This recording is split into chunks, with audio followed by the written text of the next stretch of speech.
What is the best way to do a pull-up?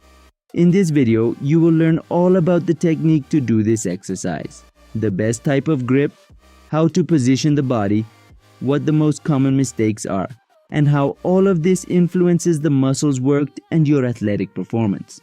As always, everything from a rational and scientific approach.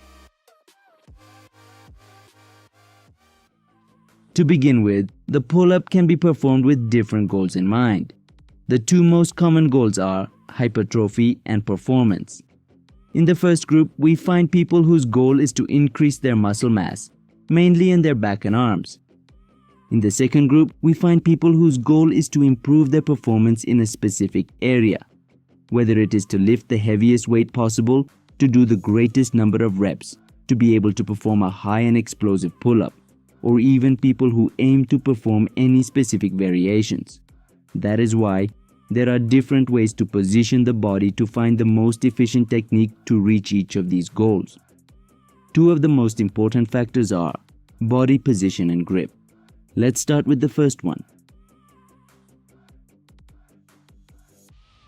If we always maintain the same body position, we can classify the pull-up in a spectrum from arch body to hollow body. As I explained in my video, How to Start Calisthenics from Zero, the scapulae and pelvis are the basis of this discipline.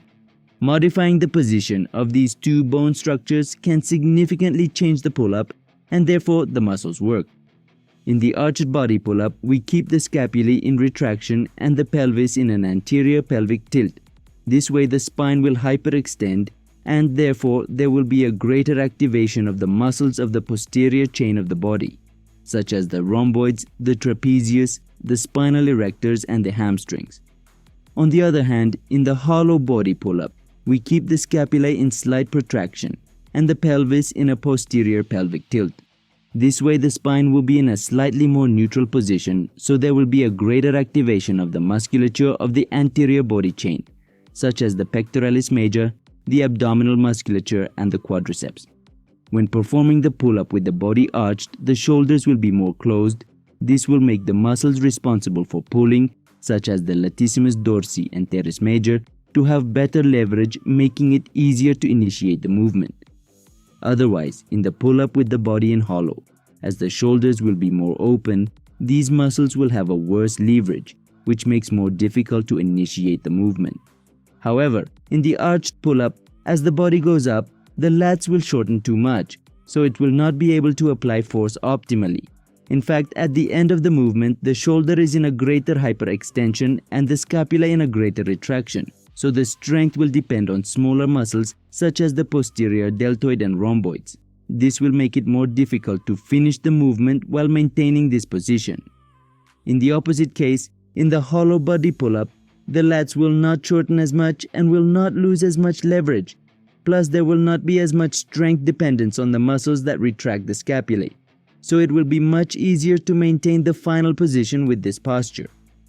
The greatest advantage of the arched pull-up is that the shoulders are in a safer position for the shoulder, plus we strengthen the stabilizer muscles. So this is an excellent option to prevent shoulder injuries. And the advantage of the hollow body pull-up is that as the lats are in a longer muscle length, there is more stretch-mediated hypertrophy. So this is a very good option if you want bigger lats. Obviously, these are positions at the extreme end of the spectrum. Generally, a pull-up is performed with a more neutral posture. In fact, when performing any type of pull-up at a very high intensity, the body changes position along the range of motion, starting with a more arched position, but as we get closer to the bar, we lose this posture to a more hollow position. This can be observed in weighted pull-ups or one-arm pull-ups, as we unconsciously look for the most efficient position to complete the exercise.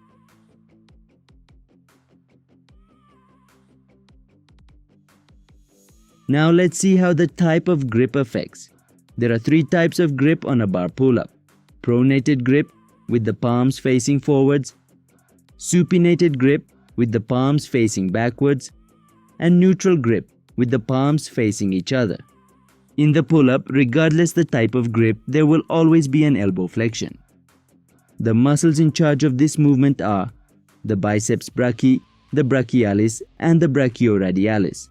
It is generally said that a supinated grip works the biceps more, whereas a pronated grip works the brachioradialis more.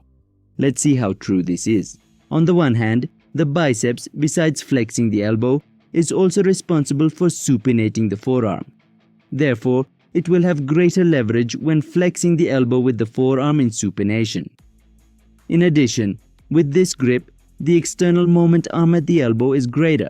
In simpler words, this means that the biceps have to apply more force when performing the pull-up with a supinated grip.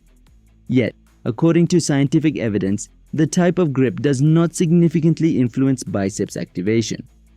According to Menno Henselmans, tension is primarily governed by the length-tension relationship, which in the case of the biceps actually means that supination reduces the tension on the biceps. Thus, a neutral or even pronated grip may even stimulate greater active tension, as well as stretch-mediated hypertrophy. This is a bit of a complex topic, but to summarize, this means that with a supinated grip, the biceps will apply greater force, but this will not necessarily translate into greater hypertrophy.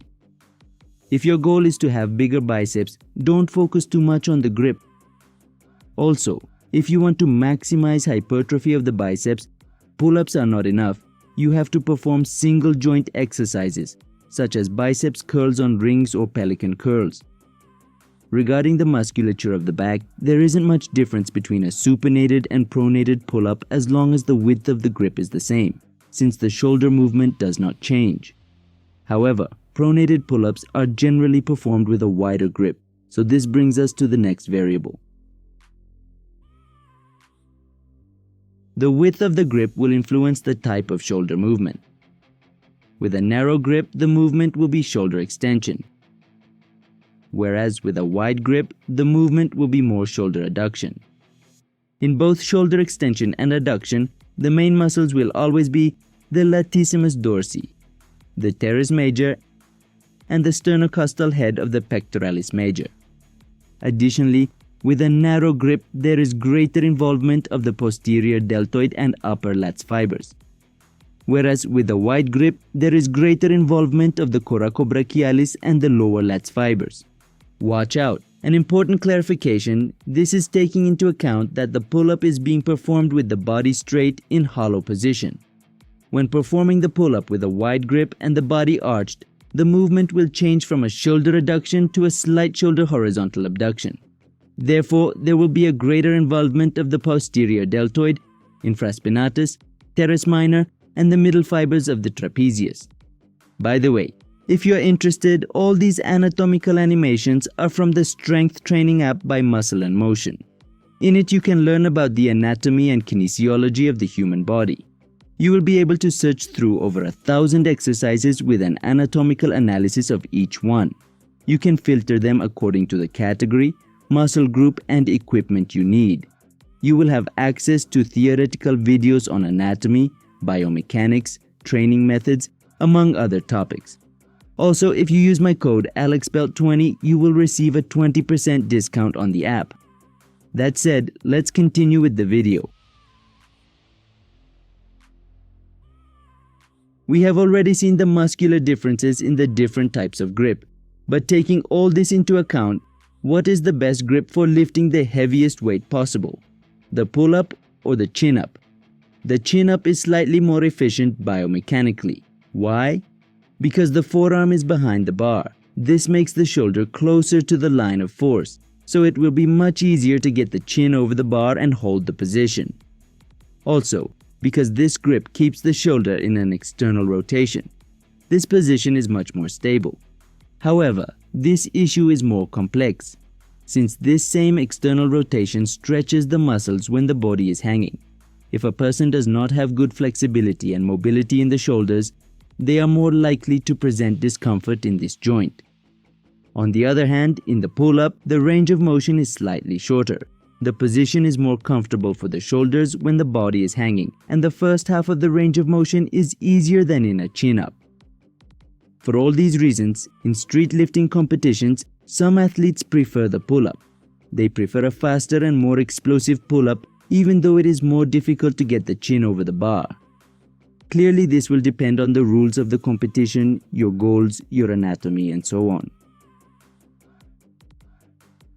Remember that all the sources consulted for this video are in the description below.